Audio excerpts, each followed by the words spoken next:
ரிஷப ராசி காலபுருஷனுக்கு இரண்டாவது ராசி. கித்திகை 2-3 பாதங்கள், அதாவது 2-3-4 பாதங்கள், ரோகிணி மிருகசீரிஷம் 1-2 பாதங்கள் உள்ளடக்கியது.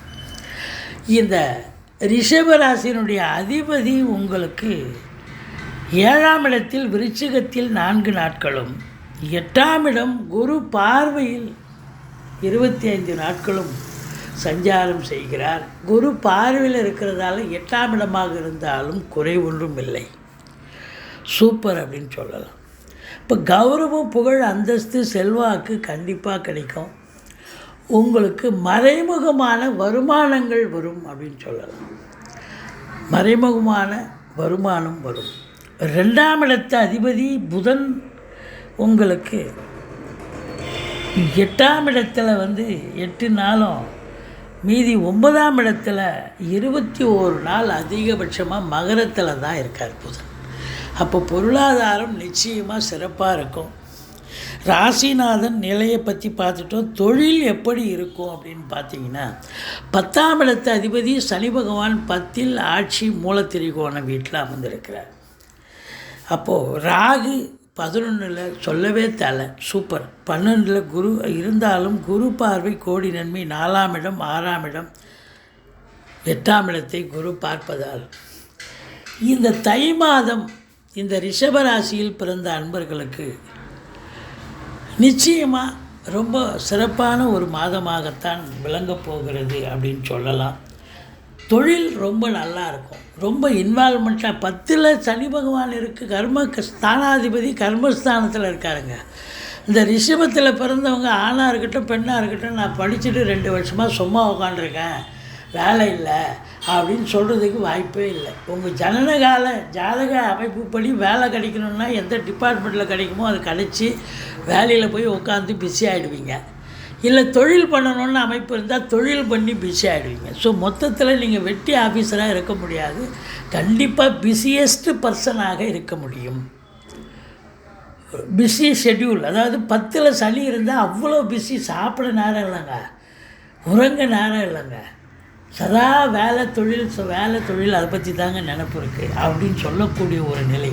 அப்போ இன்புட் இருக்கும்பொழுது அவுட்புட் கண்டிப்பாக கிடைக்கத்தானே வேணும். சூப்பராக இருக்கும், ஒன்றும் குறை கிடையாது. அப்போ தொழில் உத்தியோகம், அதாவது தொழில் பண்ணுறவங்களுக்கு சிறப்பாக இருக்குன்னா அப்போ வருமானம் சிறப்பாக தான் இருக்கும். அப்போ குடும்பம் நல்லா இருக்கும் அப்படின்னு சொல்லலாம். அதுலேயே பாருங்கள், உங்களுக்கு ராகு 11இல் இருக்கார். எதை தொட்டாலும் உங்களுக்கு சக்ஸஸ் தான். வெளிநாட்டுக்கு போகிறீங்க, ஒரு வேலைக்காக போகிறீங்க, இல்லை உத்தியோகத்துக்காக, அதாவது உத்தியோகத்துக்காக போகிறீங்களா, தொழிலுக்காக போகிறீங்களா, உயர்கல்விக்காக போகிறீங்க, எதற்கு சென்றாலும் உங்களுக்கு 100% வெற்றி வாய்ப்பு இந்த ராகு பகவான் தருவார். இங்கே நம்ம ஊரில் ஒரு 50,000 சம்பளம்னு சொன்னால் அங்கே போனால் உங்களுக்கு 1.5 லட்சம் சம்பளம் கிடைக்கும். அப்படி இந்த ராகு பகவான் பெரிய சூப்பரான ஒரு வருமானத்தையும் வருமானம் வந்தாலே சந்தோஷம் வந்துடுமாங்க. அப்போது ஒரு சிறப்பான ஒரு காலகட்டம் 11இல் ராகு இருக்க கொடுத்து வைக்கணும். அதாவது தொழில் வளர்ச்சி சிறப்பாக இருக்கும். நான் வெளிநாட்டிலாம் உள்நாட்டில் தான் இருக்கேன் அப்படின்னா நல்லா தொழில் நல்லா இன்வால்மெண்ட்டாக பண்ணுவீங்க. கேட்குற இடத்துல கடன் கிடைக்கும். ஏன்னா 10 குடியும் 10இல் ஆட்சி பெற்றிருக்கார்.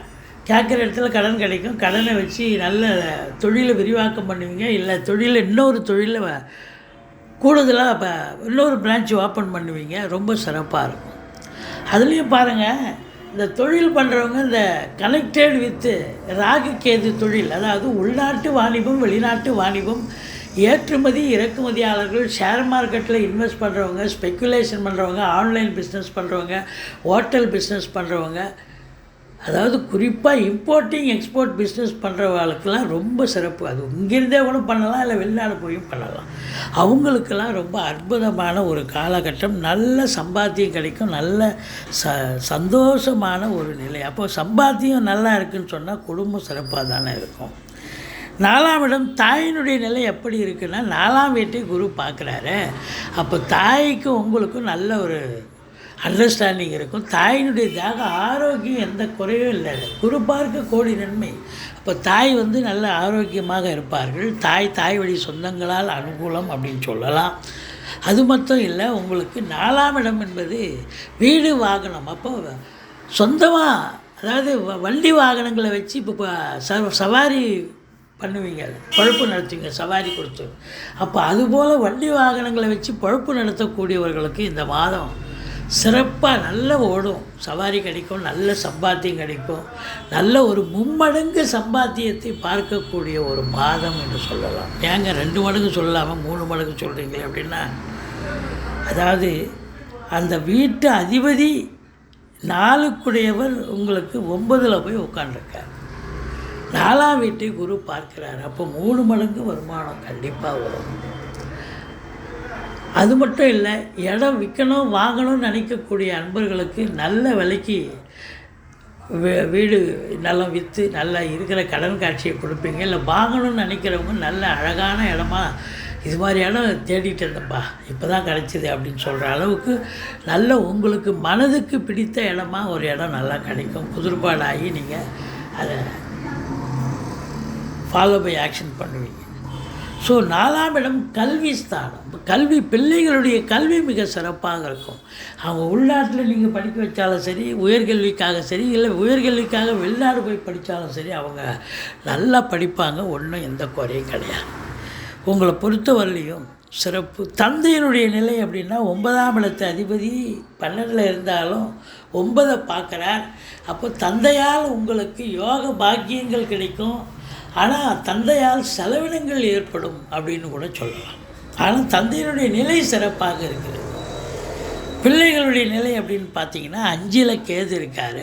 பிள்ளைகளுக்கும் உங்களுக்கும் கருத்து வேறுபாடு வரும். ஆனால் பிள்ளைகள் கல்வி ஸ்டடீஸ் நல்லா படிப்பாங்க. ஆனால் அவங்களுடைய தேக ஆரோக்கியத்தில் அக்கறை தேவை அப்படின்னு சொல்லணும். மற்றபடி உங்களுக்கு குலதெய்வ வழிபாடு கண்டிப்பாக நீங்கள் பண்ண போகிறீங்க இந்த தை மாதம். இருந்தாலும் நிச்சயமாக குலதெய்வம் தான் உங்களை காக்கும். 5ல் கேது இருக்கிறதால பூர்வீக சொத்தில், இல்லை நீங்கள் வாங்கி வச்சுருக்கிற சொத்து பத்தில் யாராவது ஆட்டையை போடுறதுக்கு கொஞ்சம் அவங்க முயற்சி பண்ணுவாங்க. ஏதாவது ஒரு டிஸ்பியூட் இருக்கிறதா சொல்லுவாங்க.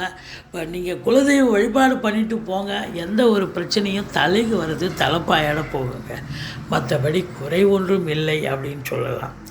அடுத்தது உங்களுக்கு 6ஆம் இடம், 4ஆம் இடம் சுகஸ்தானத்தை குரு பார்க்குறார். ரிஷபராசி அன்பர்கள் சுகவாசியாக இருப்பார்கள் இந்த தை மாதம். அப்போது இது 6ஆம் இடத்தை பார்க்குறது ஆரோக்கியவாசியாகவும் இருப்பாங்க. இந்த ரிஷபத்தில் பிறந்தவர்களுக்கு இந்த தை மாதம் ரொம்ப ஆரோக்கியம் நிறைவாக இருக்கும். கடன் காட்சிகள் இருந்தால் கட்டுக்குள் இருக்கும். கடன் காட்சிகளை கொடுத்து காலி பண்ணிட்டு புதுசாக கடன் வாங்கி வீட்டு சுப செலவுக்கு வச்சுக்கலாம். கோர்ட்டில் கேஸ் எதாக இருந்தால் உங்களுக்கு சாதகமாக தீர்ப்பு வரும். வெளிநாடு போகணும்னு நினைக்கிறவங்களுக்கு நல்ல தகவல் வரும். சொந்த தொழில் பண்ணுறவங்களுக்கு நம்பிக்கைக்கு பாத்திரமான பணியாளர்கள் கிடைப்பார்கள். ஸோ அற்புதமான ஒரு அமைப்பு அப்படின்னு சொல்லலாம். 7ஆம் இடத்து அதிபதி உங்களுக்கு 8ஆம் இடத்தில் சென்றாலும் குரு பார்வையில் இருக்கிறார். பரிவர்த்தனை யோகத்தில் வேறு இருக்கார். அப்போ குருவு செவ்வாயும் அப்போ வாழ்க்கை துணை அல்லது மனைவியால் யோக பாக்கியங்கள் கிடைக்கக்கூடிய ஒரு மாதம். ஒன்று, அவங்க உங்களுக்கு அண்டர்ஸ்டாண்டிங்காக சந்தோஷமாக இருப்பாங்க. அவங்களால அனுகூலம், அவங்க வழி சொந்தங்களால் கூட, மனைவி வழி சொந்தங்களால் கூட அனுகூலமான ஒரு காலகட்டமாகத்தான் இது அமையப்போகிறது அப்படின்னு சொல்லலாம். மற்றபடி உங்களுக்கு இந்த 6ஆம் இடம் கடன் காட்சி இருந்தால் அடைஞ்சிடும்னு சொன்னோம். வம்பு வழக்குகள் ஒன்றும் வராது, வந்தாலும் நீங்கள் ஜெயிப்பீங்கன்னு சொல்லிட்டோம். கடன் காட்சிகள் நோய் நொடிகள் எதுவும் உடம்புக்கும் எதுவும் வராது அப்படிங்கிற ஒரு நிலை. மற்றபடி உங்களுக்கு 9ஆம் இடம் சூரியன் காரகோ பாவனாசி. தந்தைக்கும் உங்களுக்கும் கருத்து வேறுபாடு ஒன்றா வரலாம், ஆனால் தந்தையால் உங்களுக்கு அனுகூலமான ஒரு மாதம் அப்படின்னே சொல்லலாம். அரசு உத்தியோகத்துக்காக காத்திருக்கும் இந்த ரிஷபத்தில் பிறந்த அன்பர்கள் முயற்சி பண்ணிங்கன்னா அரசு உத்தியோகம் கிடைக்கும். இன்டர்வியூ வந்தால் அட்டன் பண்ணுங்கள், கிடைக்கும். தொழில் துவங்கணும்னு நினைக்கிறவங்க தாராளமாக தொழில் துவங்க, சிறப்பாக அமையும். மற்றபடி 12ல் குரு இருக்கிறார். செலவினங்கள் ஏற்பட்டாலும் சுப செலவுகளே நல்ல சம்பாத்தியம். 11ல் ராகு உங்களுக்கு மும்மடங்கு சம்பாத்தியம் வரப்போகுதுன்னு சொல்கிறோம். அப்போ 1 மடங்கு செலவு பண்ணாலும் 2 மடங்கு காசு மீதி இருக்கும்ல. அப்போ அதை வச்சு சொத்து பத்து வாங்கணும், வண்டி வாகனங்கள் வாங்கணும், கார் வாங்கணும், இப்படி ஏதாவது ஒரு நிலையை நீங்கள் கொண்டு போவீங்கள்ல. 7ஆம் இடத்து அதிபதி கணவன் மனைவி நிலை கூட சிறப்பாகத்தான் இருக்கிறது அப்படின்னு நம்ம சொல்கிறோம். செலவுகள் ஒரு பங்கு தான், ஆனால் வருமானம் 3 மடங்கு இருக்கிறதால நிச்சயமாக சேமிப்பில் பணம் தங்கும். அதை வச்சு நீங்கள் விலையுயர்ந்த பொருட்கள் வாங்கிறது, வீடு வாங்க, கார் வாங்க, இப்படி அமையக்கூடிய ஒரு மாதமாக இது வரும். இந்த ரிஷபராசியில் தை மாதம் 22, 23, 24 தமிழ் மாதத்தான் குறிப்பிடுறோம். இந்த மாதங்களில் 22, 23, 24 சந்திராஷ்டம நாளாக இருக்குதா, கொஞ்சம் எச்சரிக்கையாக இருந்துக்குங்க. கேஷ் டிரான்சாக்ஷன் வச்சுக்காதீங்க, வண்டி வாகனங்களில் செல்லாதீர்கள், இரவு பிரயாணம் வேண்டாம்.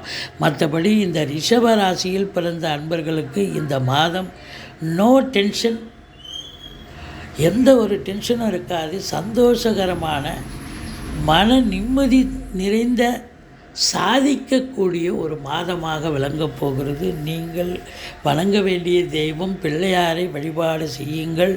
மற்றபடி உங்களுக்கு முருகனை வழிபாடு பண்ணுங்கள். வாழ்க்கை வளமோடும் நலமோடும் அமையும். நிச்சயமாக இந்த ரிஷபத்தில் பிறந்த அன்பர்களுக்கு தை மாதம் ஒரு அற்புதமான சந்தோஷகரமான ஒரு மாதமாக விளங்கப் போகிறது என்று சொன்னால் மிகையாக